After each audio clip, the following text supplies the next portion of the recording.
Bức tranh này được làm từ xi măng và hoa vải đã qua sử dụng rồi đó các bạn. Mình tái sử dụng hoa vải. Hoa này màu sắc đã bị mờ rồi. Mình tạo thành một bức tranh xi măng mới khác. Xi măng hòa với keo sữa sẽ tạo thành hỗn hợp, có độ kết dính cao và độ bám rất chắc trên nền vải bố. Thêm một ít nước cho hỗn hợp lỏng ra hang.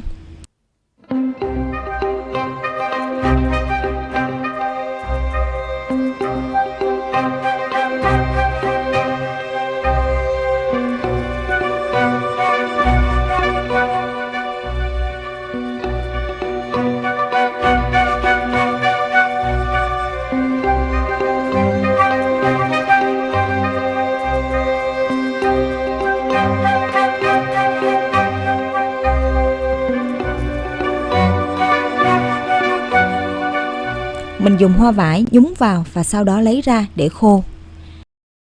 Phần xi măng còn lại mình đổ lên trên nền tranh, nền vải bố. Tản đều hỗn hợp xi măng, keo, nước ra khắp mặt tranh hang.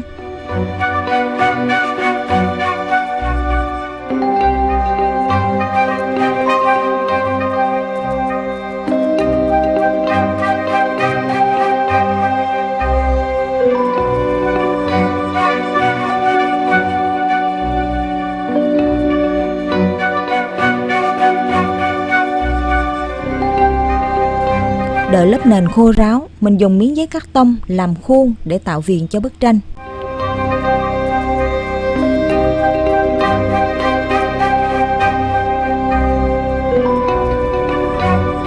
Lớp xi măng gần khô rồi, mình lấy cắt tông ra và tiếp tục hành trình với bức tranh này nhé các bạn.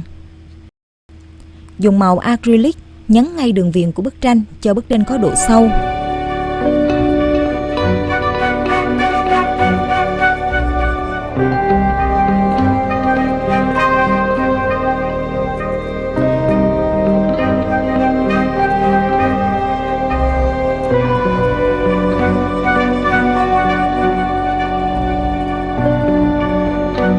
Dùng giấy nhám chà những phần mình cần độ mịn. Còn những phần mà không cần mịn thì không cần chà ha.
Trắng cho rèm cửa và bình hoa.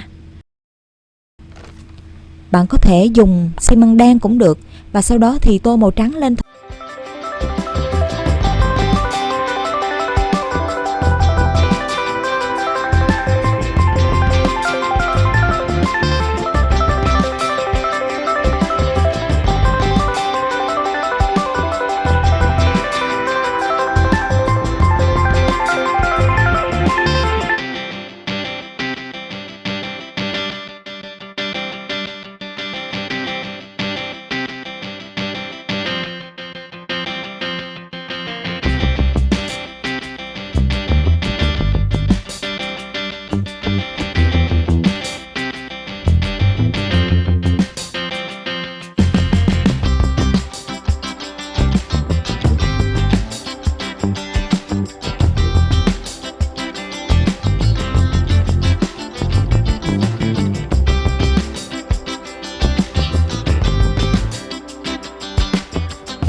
Hoa nhúng vào xi măng sau khi đã khô nè các bạn.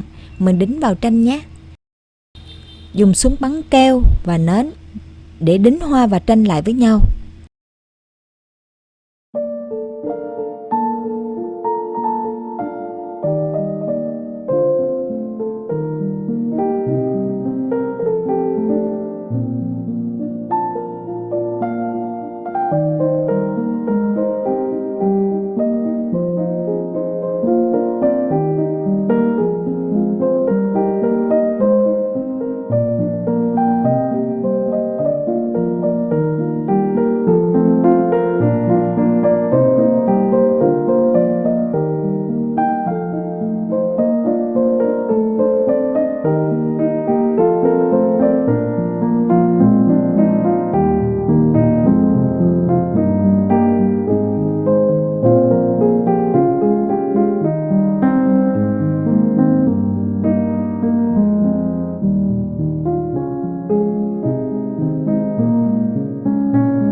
sơn màu acrylic lên chậu hoa.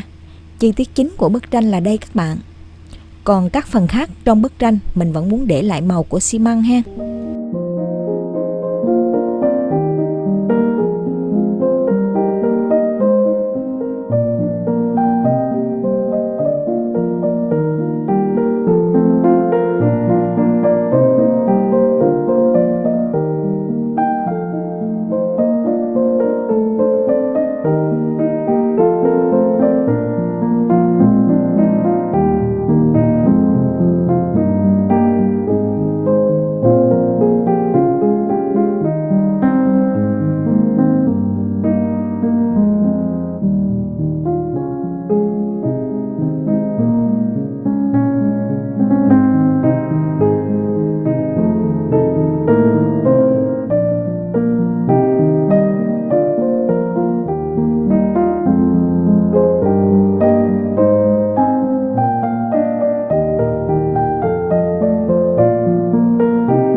Bức tranh cũng đã gần xong rồi các bạn. Giờ mình nhấn thêm vài chỗ cho bức tranh có chiều sâu nữa là xong ha.